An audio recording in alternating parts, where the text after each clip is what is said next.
चलिए ध्यान दीजिए, कल से हम लोग का सेंटअप एग्जाम शुरू हो रहा है। इसके लिए हम आज फिजिक्स का पूरा कोर्स को कवर करेंगे। सब्जेक्टिव ऑब्जेक्टिव कोर्स, पूरा सब्जेक्ट ऑब्जेक्टिव सवाल को कवर करेंगे यहाँ पर।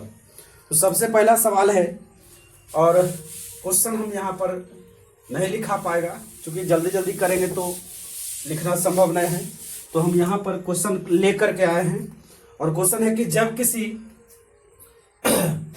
किसी वस्तु को आवेशित किया जाता है, यानी कि चार्ज किया जाता है, तो उसका आयतन क्या होता है? आयतन, उसका आयतन क्या होता है? जब किसी वस्तु को चार्ज किया जाता है, मतलब आवेशित किया जाता है, उसका आयतन क्या होता है? बढ़ता है। ऑप्शन नंबर ए में है बढ़ता है, दूसरा में है घटता है, तीसरा में अचर रहता है। बढ़ता है या घटता है?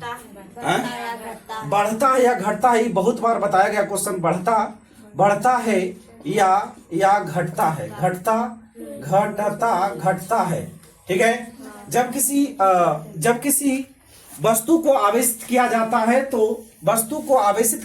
है तो उसका जो आयतन होता है बढ़ता है, और क्या होता है? घटता है। आइए दूसरा नंबर सवाल यहाँ पर है, और कहता 1/4πε0 का मान क्या होता है? चलिए आइए, तो ऑप्शन एक में है 9 × 10 के पावर 9 nm स्क्वायर c पर पावर -2।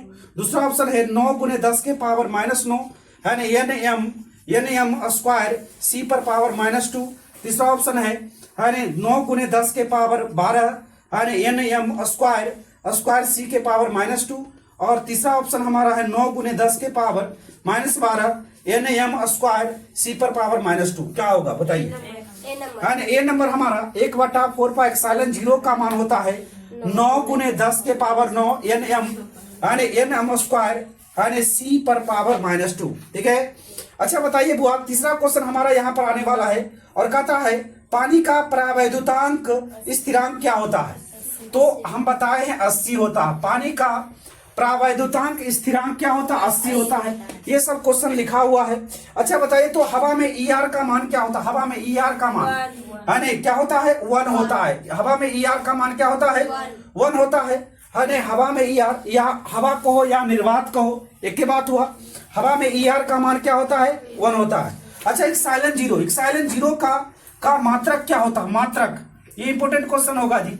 मात्रक क्या होता है? हवा में साइलेंट जीरो का मात्रक क्या होता है बताइएगा। तो n, ऑप्शन है nm इनवर्स, मतलब न्यूटन प्रति मीटर। यहाँ पर f m इनवर्स, c भी इनवर्स, f m इनवर्स। तो इसका आंसर हमारा क्या आने वाला है?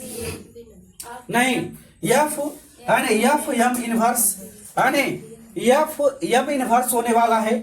साइलेंट जीरो का मात्रक होता है f m इनवर्स। क्या होता है? f m inverse.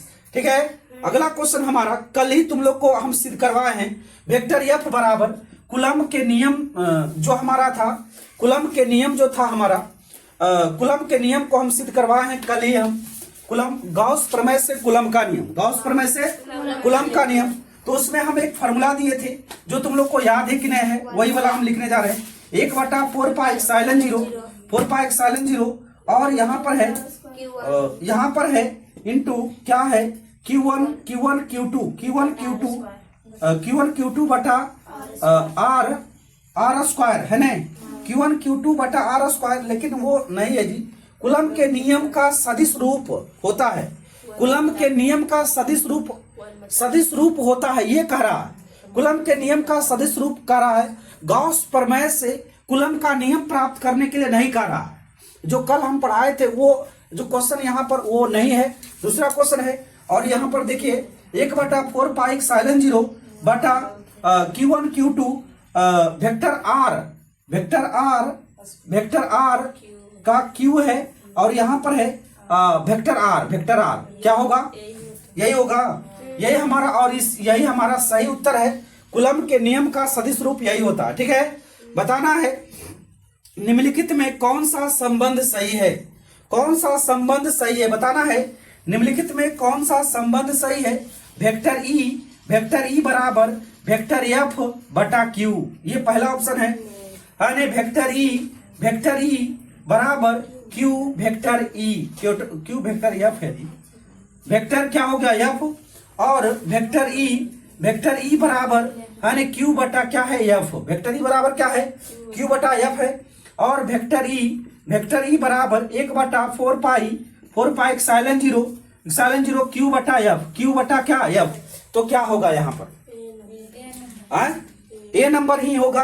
कहा कि कल तुम लोग को पढ़ाए थे एफ बराबर क्यू ई पढ़ाए थे नहीं, तो यहाँ पर यदि हम ई का मान निकालें तो एफ बटा क्या हो जाएगा क्यू, और क्या हो जाएगा ई हो जाएगा। क्लियर है? बताए तो अन्य विद्युतीय द्विध्रुव आघूर्ण का ऐसा मात्रक, द्विध्रुव आघूर्ण नहीं द्विध्रुव आघूर्ण का ऐसा मात्रक क्या होता है, क्या होता है सीएम, मतलब कि कूलम्ब मीटर होता है, क्या होता है कूलम्ब मीटर होता है। और कल ही का ये क्वेश्चन है कि आवेश के पृष्ठ घनत्व का मात्रक, आवेश के पृष्ठ घनत्व का मात्रक, पृष्ठ घनत्व का मात्रक बताना है, सीएम